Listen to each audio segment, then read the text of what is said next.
Hello दोस्तों, नमस्कार दोस्तों। अभी हम लोग आ चुके हैं बिल्कुल हमारे नॉर्मल स्क्रीन के ऊपर। फिलहाल तो आप सभी लोगों को पता है मार्केट में अच्छी गिरावट हम लोग को देखने को मिल रही है, जो कि जस्ट मार्केट का रूटीन पार्ट ही होता है। ठीक है, कभी ना कभी तो ये गिरावट आने वाली थी, तो अभी वो गिरावट हम लोग को देखने को यहाँ पे मिल रही है। और बाजार निफ्टी की बात करें तो टॉप से 10% से ज्यादा नीचे देखने को यहाँ पे मिल रहा है। बट जैसे अभी मैंने आप लोगों को कहा कि गिरावट हमेशा आप लोगों को अच्छी अपॉर्चुनिटी लेकर आती है।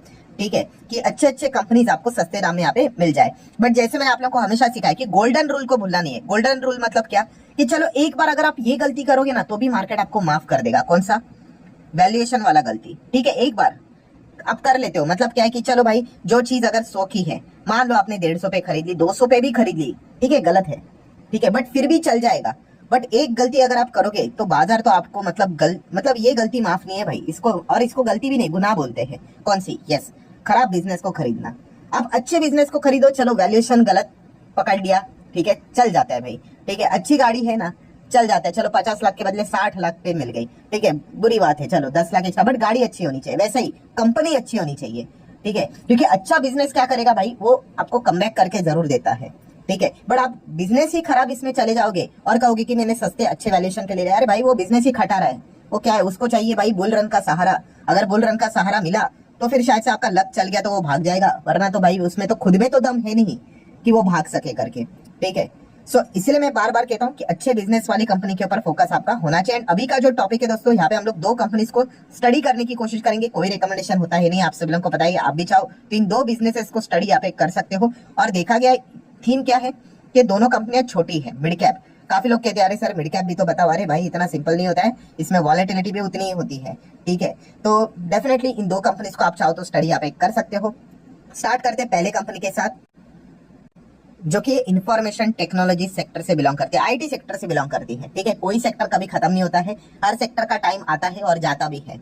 ठीक है, तो अगर आप एक लंबी पारी खेलने का विचार कर रहे हो तो आपको हर साइकिल से गुजरना ही पड़ेगा। तेजी मंदी, एक्सट्रीम तेजी, एक्सट्रीम मंदी, कंसोलिडेशन फेज। बट जैसे मैंने आपको गोल्डन रूल क्या बोला, बिजनेस अच्छा होना चाहिए। अगर बिजनेस खराब तो फिर मतलब क्या ही बोले। सो ये जो कंपनी, इसका बिजनेस काफी अच्छा है। कंपनी का नाम है LTTS, L&T टेक्नोलॉजी सर्विसेज। आपको पता ही है, इसके पहले भी हम लोगों ने इसको बीच में कवर किया था। बीच में कंपनी आप सभी लोगों को पता है 50% गिरी थी। ठीक है, 50%। तो अगेन स्टार्ट हो गए भाई। क्या रहे सर, आप तो बोलते हैं कंपनी बिजनेस तो अच्छा। हाँ भाई, तो बिजनेस तो अच्छा ही है, इसका अर्थ ये थोड़ी है कि वो गिरेगा नहीं करके। वो तो करेक्शन, डायरेक्शन, गिरावट, क्रैश, ये सब चलता ही रहेगा भाई। अगर इन चीजों को आप ये मान के चलते हो कि कभी होगा नहीं करके, तो फिर भाई शेयर बाजार हो गया आपके लिए। अभी आप देख सकते हो उसके बाद रिकवरी होकर अभी टॉप पे आ गया। ठीक है, तो ये चीजें चलती रहती है। ठीक है सर, क्या और गिर सकता है? किसी के हाथ में नहीं है, यही से गिरेगा और भागेगा, गिरे उस पे जाना ही नहीं भाई। ये सब हटा दो भाई। इंपॉर्टेंट चीज क्या है? Yes, business. LTTS का बिजनेस कैसा है? तो बिजनेस अच्छा है। ठीक है, कंपनी की बैलेंस शीट कैसे? बैलेंस शीट अच्छी है। 5000 करोड़ के रिजर्व देखने को मिल जाते हैं। पहले कंपनी के रिजर्व देखिए कितने थे, 2500 करोड़, फिर 3200 करोड़ हो गए, लगभग 3900, फिर 4.5, फिर 5000 करोड़ के रिजर्व हो गए। पहले company pure debt free company थी, अभी 450 500 करोड़ के आसपास का कर्जा आया है। कर्जा होना कोई पाप है क्या? नहीं, सही डायरेक्शन में इस्तेमाल करो। अरे भाई नाम में ही आ गया L&T आ गया भाई, L&T, तो वो भरोसा यहाँ पे आ ही जाता है। शॉर्ट टर्म बोरिंग भी जीरो देखने को मिल जाता है, अच्छी बात है।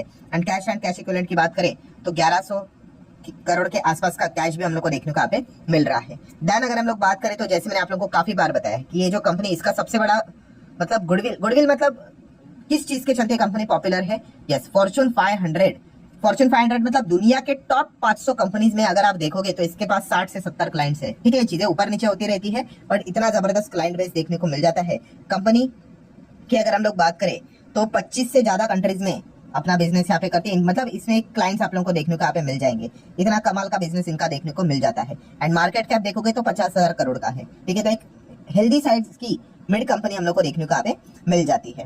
ठीक है, बाकी ROE ROC ये तो कंपनी भागते तो ये मेंटेन चीजें यहाँ पे हो ही जाती है। ठीक है, वैसे तो हर वक्त कंपनी की पिटाई हो रही है। वैसे तो इस वक्त क्या हो गया, इस कंपनी का बिजनेस क्या पिटा है क्या, तो वो देख लेते हैं। नेट प्रॉफिट को देख लेते हैं, 313 का 293 हो गया, ठीक है, पिट गया करके। और साल भर का वो भी 300 का था, वो भी 300 के नीचे चला गया। ठीक है, यहाँ पे पूरा सेगमेंट में ही अगर देखा गया, पूरे बाजार में ही हम लोग को इस वक्त गिरावट देखने को यहाँ पे मिल रही है, तो इस पॉइंट को भी भूलना नहीं चाहिए। बट इतना भी कोई डाउन नहीं है, 29 27 इट्स एक्सेप्टेबल। ये पॉइंट हम यहाँ पे देख सकते हैं। हमेशा एवरेज देखना होता है। अगर आप एवरेज देखना चाहते हो तो कंपनी का PNL ओपन करके देखना, जहाँ पे 12 मंथ का डेटा होता है। वहां पे अगर हम चेक करेंगे कंपनी का नेट प्रॉफिट 6 करोड़ का, फिर 300 करोड़ का, 400 करोड़ का, 700, ऐसे करते करते 1100, 1200, 58, 1250 आप देख सकते हैं यहाँ पे, मतलब अच्छा परफॉर्मेंस हम लोग को देखने को यहाँ पे मिल रहा है। एंड देन अगर हम लोग बात करेंगे दोस्तों तो शेयर होल्डिंग पैटर्न भी काफी अच्छा देखने को मिल रहा है। पीडीएफ कॉन्सेप्ट काफी अच्छा नजर आ रहा है। पीडीएफ बोले तो प्रमोटर एफआईएस एंड डीआईएस ज्यादा है।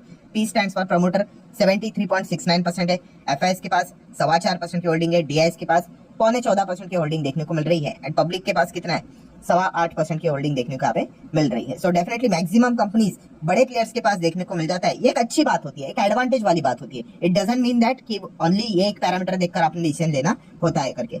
So that's it. ये हो गई दोस्तों पहली कंपनी जिसका नाम है एलटीटीएस। एल&टी ग्रुप से बिलोंग करने वाली कंपनी है, ठीक है। आप चाहो तो इस कंपनी को पढ़ सकते हो। इसके पहले भी हम लोगों ने काफी बार वीडियोस बनाए हैं। बीच बीच में इस प्रकार के बड़ी बड़ी गिरावट यहाँ पे होती रहेंगी। फॉर्मूला याद रखना, अच्छा बिजनेस होना चाहिए। अच्छा बिजनेस है तो वो बाउंस बैक जरूर करवाता है। खटारा बिजनेस होगा, कोई बाउंस बैक नहीं, फिर वो नीचे रहेगा। तो ये पॉइंट पता होना चाहिए। हो गई पहली कंपनी। आ जाते हैं दूसरे कंपनी की ओर, जो कि कौन से सेगमेंट से बिलोंग करती है, वो है दोस्तों केमिकल सेगमेंट से। यस, आप मिड साइज कंपनी को स्टडी यहाँ पे कर रहे हैं तो केमिकल में काम करते हैं। अगर आप इस चैनल को रेगुलरली देखते हो तो मेरा सिखाने का तरीका ही वैसा होता है। अभी हम लोग डायरेक्टली क्लाइंट के ऊपर जाएंगे तो आपको पता चल ही जाएगा कौन सी कंपनी की हम बात यहाँ पे कर रहे हैं। सो ठीक है दोस्तों, कंपनी के क्लाइंट्स हम लोगों ने ओपन कर लिए। कंपनी का क्लाइंट प्रोफाइल ही इतना स्ट्रॉन्ग है। रिलायंस इनका क्लाइंट है, यूनिलीवर इनका क्लाइंट है, बैरर क्रॉपसाइंस इनका क्लाइंट है, बीएसएफ की बात कर ले, यूपीएल की बात करें, डॉक्टर रेड्डीज की बात कर ले, अरबिंदो की बात कर ले, लुपिन की बात कर ले, गुडईयर की बात कर ले। उसी के साथ साथ सुमितोमो इनका क्लाइंट है, बायोकॉन इनका क्लाइंट है, जाइडस कैडिला इनका क्लाइंट है, आदित्य बिरला। उसी के साथ साथ मर्क की बात कर ले, सन फार्मा की बात कर ले, इप्का लैबोरेटरीज की अगर हम लोग यहाँ पे बात कर ले, गैलेक्सी सर्फ की अगर हम लोग बात कर ले, जुबिलेंट की अगर हम लोग बात कर ले, जुबिलेंट फूडवर्क्स की बात नहीं हो रही, जो केमिकल वाली जुबिलेंट है उसकी बात हो रही है। डीवीज लैब की बात कर ले, एपीआई की जबरदस्त कंपनी। क्लीन साइंस टेक्नोलॉजीज की अगर हम लोग बात कर ले, उसी के साथ साथ पीआई इंडस्ट्री की अगर हम लोग बात कर ले, या फिर अगर और भी अगर हम क्लाइंट्स को अगर हम लोग कवर कर ही ले तो और कौन कौन से बड़े नाम देखने को मिल रहे हैं। आरती इंडस्ट्री का नाम देखने को मिल रहा है, आईओएल केमिकल का नाम देखने को मिल रहा है, आईएलसीपी, देन अतुल लिमिटेड का नाम हम लोग को देखने को मिल रहा है, इंडियन ऑयल भी आप यहाँ पे देख सकते हो। मतलब बताने का मकसद क्या है दोस्तों, जस्ट इमेजिन की कंपनी का क्लाइंट बेस क्या है। सो बहुत ही सॉलिड स्ट्रॉन्ग क्लाइंट बेस देखने को मिला। और इसके पहले भी हम लोग जब इसको कवर करते थे ये 500 रुपए से भी कम कंपनी देखने को मिलती थी। यस, काफी लोगों को पता चल गया। मैं बात यहाँ पे कर रहा हूँ दोस्तों दीपक नाइट्रेट, इस कंपनी के बारे में। सो दीपक नाइट्रेट ये है एक मिड साइज का केमिकल वाला कंपनी जिसका मार्केट कैप आप देख सकते हो 35 से 36 हजार करोड़ के आसपास देखने को यहाँ पे मिल रहा है। प्लस माइनस तो चीजें यहाँ पे होती रहेगी, ये तो पॉइंट आपको पता होना चाहिए। वैसे इस वक्त इनके नंबर्स कैसे रहे हैं तो खराब ही देखने को मिले थे। एस्टिमेट भी बेस यहाँ पे हुआ था, बट कंपनी ने कैपेक्स के अनाउंस के चलते अच्छी तेजी दिखाई थी। 200 के बदले 194, ठीक है। एक साल पहले तभी भी 200 था, तभी मतलब हम कह सकते हैं 14.85 का 14.24 हो गया, ठीक है। कोई पहाड़ नहीं तोड़ जाता है, ये चीजें यहाँ पे चलती रहती है, ठीक है, पता होना चाहिए। एंड एवरेज डेटा देख लेते हैं कंपनी का पीएनएल का कैसा है। 50 करोड़, 60 करोड़, 90 करोड़, फिर थोड़ा डाउन हो गया, आप देख सकते हैं 70 हो गया, फिर 174 अच्छी जंप आ गई, फिर ऐसा करते करते अभी 800 करोड़ आ चुका है। एंड अर्निंग्स देख सकते हैं 62 को क्रॉस कर गया, जो एक जमाने में सिंगल डिजिट में यहाँ पे चल रहा था। ऊपर से अगर हम लोग बैलेंस शीट की बात कर ले तो कंपनी की बैलेंस शीट पहले 1400 करोड़ की हुआ करती थी। रिजर्व्स की बात करें तो अभी 2900 करोड़ के रिजर्व्स हो गए। लॉन्ग टर्म बोरिंग की बात करें तो ये जीरो नजर आ रहे हैं। शॉर्ट टर्म बोरिंग की बात करें तो ये भी जीरो नजर आ रहा है। प्योर डेट फ्री कंपनी है।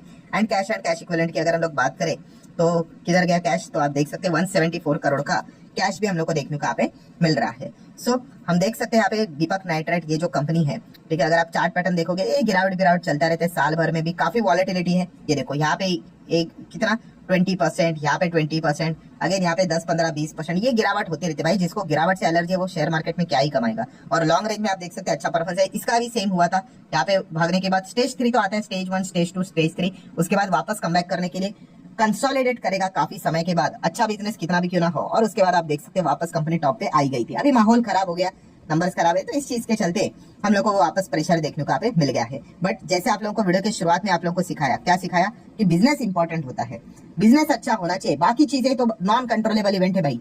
कोई भी कंपनी का बिजनेस अच्छा है ना, हाँ ठीक है, उसके बाद वो 100 का शेयर वापस 200 जाएगा एंड 200 से वापस 100 आएगा या नहीं आएगा, ये हमारे हाथ में नहीं होता। ये चीजें प्लस माइनस चलती रहती है। तो जब तक बिजनेस अच्छा है वो कंपनी जिंदा है, वो शेयर जिंदा है, ठीक है। अगर बिजनेस ही खत्म है, खराब है, तो फिर मतलब मैं क्या ही बोलूं, ठीक है। फिर वहां पे जैसे मैंने कहा कि फिर भगवान भरोसे चलना पड़ेगा। लक चल गया तो ठीक है, वरना अटक गए। सो ठीक है दोस्तों, ये दो कंपनीज को आप चाहो तो स्टडी कर सकते हो, कोई रिकमेंडेशन होता है नहीं, हम बिजनेसेस को स्टडी करने की कोशिश यहाँ पे करते हैं, ठीक है। एंड इसी प्रकार से अगर आपको और भी वीडियोस चाहिए तो जस्ट कमेंट सेक्शन में यस करके बोल देना। अलग अलग टाइप के वीडियोस हम लोग कवर करेंगे, बड़े कंपनीज को भी कवर करेंगे, ग्रोथ वाली कंपनीज को भी कवर करेंगे, पीडीएफ वाली कंपनीज को भी कवर यहाँ पे करेंगे, ठीक है। अभी मार्केट में काफी सारा हम लोग को डिस्काउंट देखने को मिल रहा है, अच्छे अच्छे कंपनीज नीचे आते हुए देखने को मिल रहे हैं। तो अगर अच्छा रिस्पॉन्स आया जस्ट कमेंट देंगे, यस बोल देना। तो इस प्रकार के और भी अलग अलग स्टडी पर्पस वाले वीडियोस आते रहेंगे। तो चलिए मिलते हैं अगले वीडियो में। ये वाला पसंद आया होगा तो जरूर इसको लाइक एंड शेयर भी कर देना। That's it, thank you very much दोस्तों, we will be meeting next video, तब तक के लिए बाय बाय।